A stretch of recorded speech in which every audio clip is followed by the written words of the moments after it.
let's talk through significant figures. This means how many figures, how many digits were actually measured. Now, sometimes 0 was measured and sometimes it wasn't. And there is a bunch of rules. Remember, all this that you have you can read. Plus, you can always put the subject into YouTube for further tutorials. But here we go. Starting off real easy, there are 4 digits here.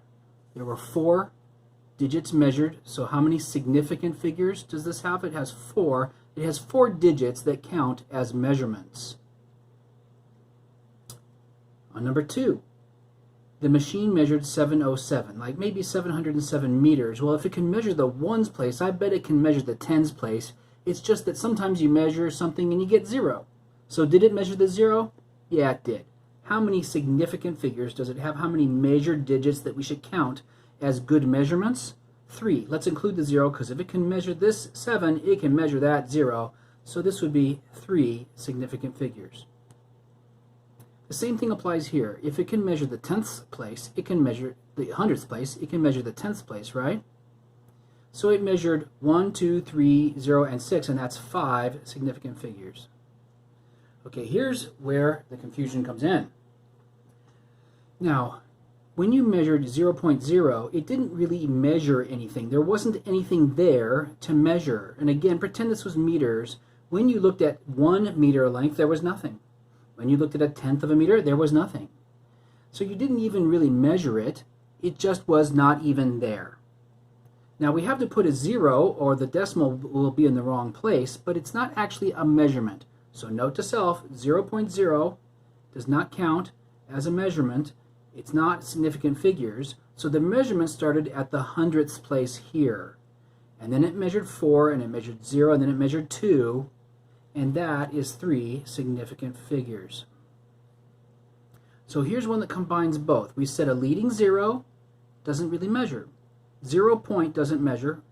And any zeros until you get to something else is not a measurement. So this 0 is not a measurement. So let's cross that one out. Now let's talk about the ending 0, a trailing 0 after a decimal.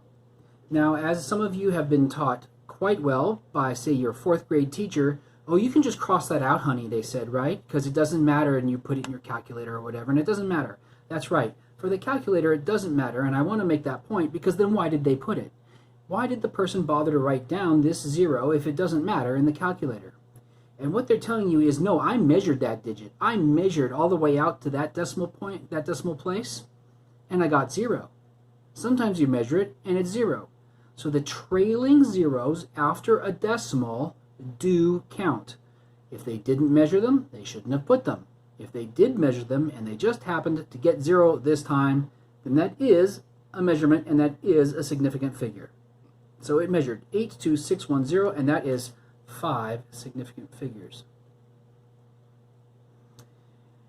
So what about this one? It measured 3, it measured 3, it measured 8, pretty obviously, and we said the zeros after a decimal don't really count for the calculator, so there's no point for the calculator. There is a point, though, to say, no, I know that those are zeros. It's not that I'm guessing. It's not that I don't know. I know that they happen to be 0 this time because I looked and I measured. So that's why they would put a 0 or 2 zeros as trailing zeros after a decimal. They did measure them. These do count as significant figures. So that's 5 significant figures. Now, how about adding and subtracting insignificant figures? Here's the thing I like to do that makes it more obvious, I think. Anytime after your number that you have a blank, you can mentally put in a question mark. 15.6 what? I don't know. 29.4 what? I don't know. So if you mentally put in question marks, it makes it more obvious. Because what is that? What's after the 4? I don't know. What's this? 3. What's 3 plus I don't know plus I don't know plus I don't know? Well, you can put 3 because that's what the calculator will tell you, but what is it really? What's 3 plus I don't know, I don't know, I don't know? And the real answer is I don't know. That's not necessarily a 3. It could be anything. These numbers could be anything because you don't know what they are. Maybe they're all 9s. Maybe they're all 0s. Maybe they're a mix. So what's this digit right here under this column? I don't know. So let's round it off. And since it was under 5, we'll round down, and we just round down to the 9 here. On 8, what was above this 9? I don't know. So what is this column? You can put 9, and the calculator will give you this answer, but we don't really know what's here. So when it does this, you have to say, no, I know better. I'm going to have to round it off to this column, where I do know what I'm talking about. And then because this is 9, it pushes the number to the left up 1 spot. We have to round up here, so we get 97.5. Now, on 9 here, we get a bit of an instructive point here. You're going to get a negative number because you're subtracting a bigger number, right? Well, if you're doing it by hand, what you can do is turn it over and just know to put a negative sign on your answer. So I turned it over, and then what's above the 7? I don't know. So I do the subtraction, but what do I know about the third decimal place? I don't really know the answer. I don't know minus 7 is not 3, it's I don't know. So I'm going to have to round that off, and since 3 is under 5, I round it off down and I stick with 6.